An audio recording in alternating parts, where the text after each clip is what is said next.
Artificial intelligence is the closest thing we have to magic. You can type your question into a box and receive an answer within 3 seconds, sometimes brilliant or sometimes completely inaccurate. The craziest part is that it costs you practically nothing. Yet behind that response, there is an enormous physical system made up of computer chips, servers, cooling equipment, data centers, power lines, and enough electricity to fuel an African village. In 2025, the reported capital spending of just 5 major tech companies exceeded $400 billion. The expected increase for 2026 is reportedly another 75%. So if they are spending upwards of $1 trillion a year to maintain their AI infrastructure, the companies themselves must be making absolute bank, right?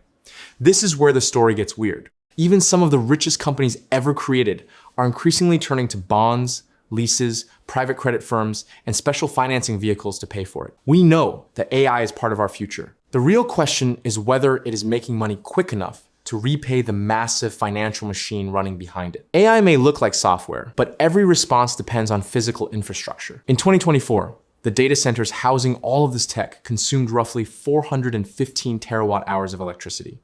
The IEA expects this number to rise above 1,000 terawatt hours by 2030. Electricity alone is costing them upwards of $200 billion a year. Data centers take years to build, so companies must predict demand long before it becomes obvious. Building too little risks falling behind. Building too much leaves them with billions in unused infrastructure. So naturally, they chose to build all of this as quickly as humanly possible. The largest companies such as Google and Microsoft are all afraid of falling behind. Even if the elites believe the industry may be overbuilding, they may still decide that it's safer than being the only major company without enough computing capacity. And for the top companies, their spending is mostly funded by their existing businesses. Microsoft has enterprise software, Amazon has retail and cloud computing, and Mark Zuckerberg has advertising with a suspiciously detailed insight on your entire life. These companies already have big bucks, but with AI, their financing started to pivot. Borrowing is not automatically a warning sign. If a data center will generate income for years, financing it over time can make sense. The concern is how much borrowing is occurring and how difficult some of it is to see. The Bank for International Settlements reported that major technology companies issued more than $100 billion in corporate bonds during 2025. Most of those bonds had maturities longer than 5 years, helping finance multi-year AI construction projects. Some AI infrastructure is also being financed through long-term leases, equipment loans, private credit funds, and separate project companies.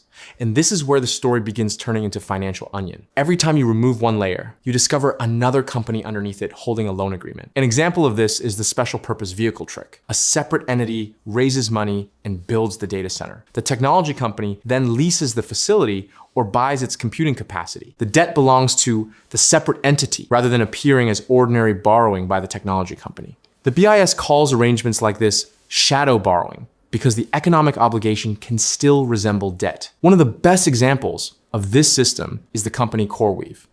They provide specialized cloud computing infrastructure for AI companies and have experienced extraordinary growth cause of it. Revenue increased from approximately $229 million in 2023 to approximately $5.1 billion in 2025.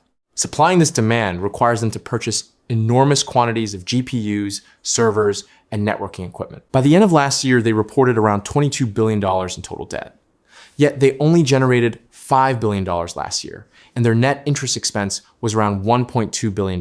Now, this doesn't mean their company will become bankrupt. The company reported $60.7 billion in remaining performance obligations, representing contracted future services with a weighted average contract duration of approximately 5 years. But there is another piece of this puzzle.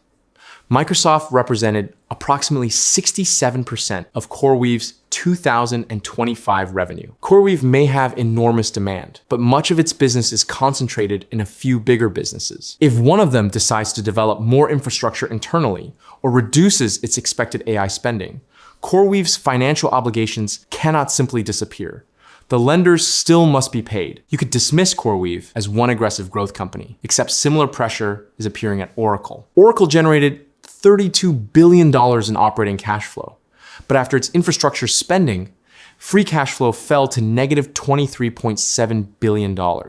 It raised $43 billion in debt and another $5 billion through equity. Oracle also has enormous contracted demand, showing that the customers are real. The question is whether serving them will produce enough profit to justify the investment. The financial problem is simply that the asset does not generate enough cash to justify what was spent on it. The risk spreads not through the tech giants like Microsoft, but through the companies and financing structures surrounding them. A Federal Reserve governor said in May 2026 that firms were increasingly using debt to finance AI infrastructure. She noted that although many of the largest borrowers remain financially strong, sustained growth and leverage around an emerging technology could eventually become a financial stability concern. She also clarified that even ambitious projections would likely remain below the leverage levels seen before the global financial crisis. Your nearly free chatbot answer may not actually be free.